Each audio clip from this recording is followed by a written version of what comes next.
এই ঘটনাটা আমাদের কাছে রহস্য হয়ে রয়েছে। এখন আমরা ভয় পাই না, আগে যখন ভয় পাইছি এখন ভয় পাই না। আমাদের কাছে লাগে আমাদের সাথে বা পিছে কেউ কেউ আমাকে ধাক্কা দিচ্ছে, এর জন্যই ভয় পাই। এইটার মধ্যে মানুষ নিত, ওইটার মধ্যে মানুষ নিত না, আবার সিনেমার হলারটার মধ্যে মানুষ নিত। সবাই ভয় পায়, তিনটার এখনো ভয় পায়। অনন্ত পুকুর, বড় পুকুর, ছোট পুকুর। ওই দিনও তো আমি ফুল তুলতে গেছি, পরে দেখি একটা অনেক লম্বা একটা মেয়ে আমার দিকে তাকায় রয়েছে। পরে আমিও হ্যাঁ দিয়ে কিছু কইছি না, পরে দেখি আস্তে আস্তে মিলে গেছে। আমি কিন্তু সহজে কোনো যখন বেশি লোক থাকবো তখন ঘাটে নামি, নালে নামি। আর প্রতি বছরই তো লোক নিত, যে মানুষের পূজা টুজা দোয়া কালাম করতে করতে অনেকটা গেছে। 40 বছর ধরে সমানে চূড়া টুরা মারা গেল না, অন্য 10-15 বছর ধরে কমছে। পুকুরের রহস্যটা কি, অনেক বছর আগে শুনতাম আমরা এই পুকুরে মানুষ নিত। প্রায় মনে করা 2-1 মারা যেত, বড় ছোট। অনেক সময় 2 জন একসাথে মারা যেত, পানিতে পড়লে আর উঠতে পারতো না, পরে লাশ ভাইসে উঠতো, এরকম শুনতাম। আমিও বই হাসছি, পরে শুনতাম। এটা কেন হয়তো এটা তো জানি না। অনেকে বলতো এই পুকুরে কিছু আজর আছে আর কি। এই আজর বলতে মানে একটা পানিতে মালিক থাকে না, বড় বড় নদীতে কিন্তু পুকুরে মালিক থাকে, যিনি পুকুরের নদীর, ওইটাই আর কি। অনেক বেশি পানি, কোনোদিনও কেউ এটা স্বেচ্ছা মনে করো যে পানি তলা জাগাইতে পারে নাই। এই যে কিছুদিন আগে 15 দিন পর্যন্ত যে মেশিন লাগাই হচ্ছে, এই যে একটু পানি কমছে, পরেও 1 হাত পানি কমছে। আমার দেখছি আমি মনে হয় 5-7 জন দেখছি। একজন ওই ঘাটে একদিন সন্ধ্যার পরে মনে করে একটা বয়স্ক লোকে, তার বউ আছে, ছেলে মেয়ে আছে, গোসল করতে এসে নামছে ঘাটের উপরে কাপড় চোপড় রাখা, পরে ডুব দিছে আর উঠে নাই। পরের দিন সকালবেলা যে মানুষ নামছে ঘাটে গোসল করতে, তখন পায়ের মধ্যে লাগছে। পায়ের মধ্যে লাগছে, পরে মানুষ তো ভয় পেয়ে উঠে পড়ছে। পরে 5-7 জন মা তুলছে, যে লাশ। মাছে মনে করো খাইয়ার শরীরের অনেক অঙ্গই নষ্ট করে ফেলছে। এটা হলো 3টা পুকুর নেত্রকোনার। এটা হলো সাগর দিঘি, পাশে আরেকটা আছে পূবে, ওটা হলো আনসার দিঘি। তারপর আবার দক্ষিণের সাইডে আরেকটা আছে, ওটা হলো অনন্ত দিঘি। এই 3টা পুকুর দিয়েই মাটি দিয়ে শহর ভরছে। এটা স্লিপ খায় মানুষ পড়ে গেলে, ছোট ছোট বাচ্চারা যেমন ডুব দেয়া পাকার ঘাটে ঢুকে জায়গা, ঢুকে গেলে আর উঠতে পারে না। হাতার জানি না, তারপর পড়ে গেছি, কেউ নাই উড়াইতার নেই, তো মারা যাবো এমনি। তুমি অঘটন ঘটাইলে তো এমনি ঘটন ঘটে। বড় বাজার, ছোট বাজার, মুক্তার পাড়া, এদিকে মাটি পড়ছে এই রাস্তা দিয়ে। এটা হলো রাজার আমলের। এটা হলো গরিপুর রাজার, দুর্গাপুর রাজার। এই বহু বছর আগে পাকিস্তানের পর এই রাজারা আইছে। রাজাদের যখন জন্ম হয়েছে তখন রাজারা ব্যবহার করছে। এই শহরটা যখন সৃষ্টি হয়েছে তখন এই পুকুর কাটার মাটি দিয়ে হয়েছে 3টা পুকুরে।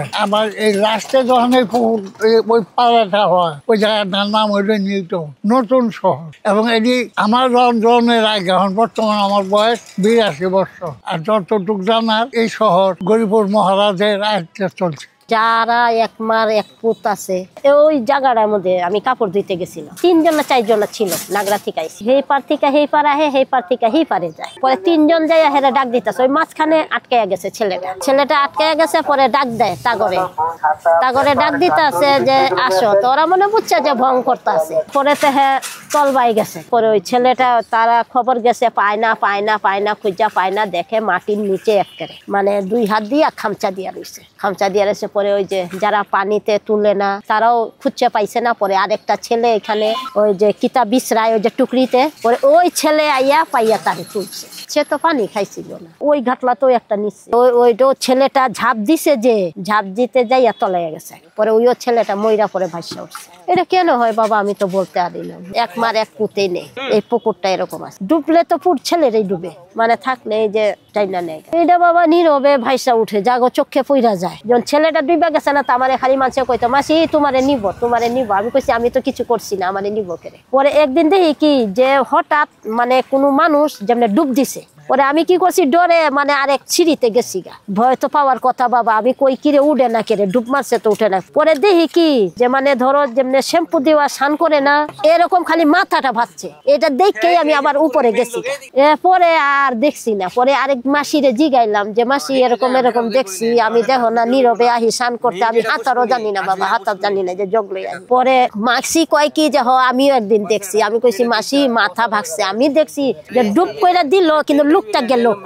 আমি 2 ঘন্টা বসে রয়েছি ওইখানে, খালি এই মাথাটা ভাসছে। মাসি কইছে যে বলে একটা বাচ্চারে, মহিলারে দিয়া, মানে কুলের বাচ্চা মহিলা বলে, রাজা বলে শাড়ি টাড়ি পরাইয়া মানে নিয়মটা করছে, ধান দুব্বা দিয়া পূজা করছে। পূজা কইরা যখন উঠতে লাগছে, মানে বাচ্চাও যে উঠবো, বাচ্চাটা উঠতে পারে নাই। রাজারা ঠিকই উঠে গেছে, বাচ্চাটা উঠতে পারে নাই। মানুষে এটা বলে বাবা, আমিও তো শুনছি, ওই মাসির মুখে শুনছি, মাসি তো নাই। তো ওই 1 মার 1 মেয়ে ছিল, বুঝছো? পরে ওরা বলছে যে মাসি নিয়ম যে করছে, বাচ্চাটা উঠতে পারে নাই, রাজারা তো ঠিকই উঠছে, তখনই এই পুকুরে পানি ভইরা গেছে। মানুষ নেয় শুনছি, আমরা নিজ চোখে দেখি নাই। তখন মাছ মারি তখন হঠাৎ করে একদিন দুপুর বেলায় এই পানি পাক লইয়া পানি উহুর দিকে উঠছে, পাক তুলে আনি উহুর উঠে গেছে। না আমরা ভয় পাই নাই, আমরা সাইড কেটে আমরা আবার মাছ তুলে লাইছি, কোনো আমরা সমস্যা হয় নাই। আমরা তো অবাক লাগিয়ে রইলাম, হঠাৎ করে এরা কি বলবো, হ্যাঁ অসম্ভবের বিষয় না। এই পুকুরের মধ্যে অনেক কিছুই আছে না, বছরে বছরে মানুষ যেহেতু ক্ষতি হয়, এক দুজন যাইতেছে নিখোঁজ হয়ে যাইতেছে, মৃত্যু হয়ে যায় না। অনেকটির মধ্যে আছে, ঠিক আছে, আমরা তো জানি নাই, কিন্তু ওটির মধ্যে শুনছি, আবার আমরা নিজের চোখে দেখলাম এই পানির পাকটা, তখন একটা বিশ্বাস আসলো যে এর মধ্যে যে কোনো সমস্যা আছে, এই কারণে মানুষ নেয়। এই যে আমি যখন পুকুর বাড়ি সন্ধ্যাবেলা আসছি থাল বাসন নিয়ে, হঠাৎ করে থালটি আমার হাতে পুরাটাই ভালো ছিল, কিভাবে আমি পড়ছি তা আমি বলতে পারি না। থাল বাসন পুকুরে নিয়ে গেছে, মাছ দিয়েছে, মাছা হয়ে গেছে, হইসে উপরে উঠছি, উঠার পরেই আমি ঠাস হয়ে পড়ে গেছি। কিভাবে পড়ছে একটাও থাল ভাঙ্গে নাই, এটা আমি বলতে কিভাবে কি হয়েছে। আরেকবার আমি পুকুর বাড়ি নামছি ওজু করতে, দেখে হাত আমার টানতাছে, এটা অনেক ঘটনা। পুকুর থেকে এমন লম্বা হাত আর কি দেখাইতেছে আমাদের কাছে, তো আমরা তো ভয়ে তো কেউ আসি না পুকুর পাড়ে।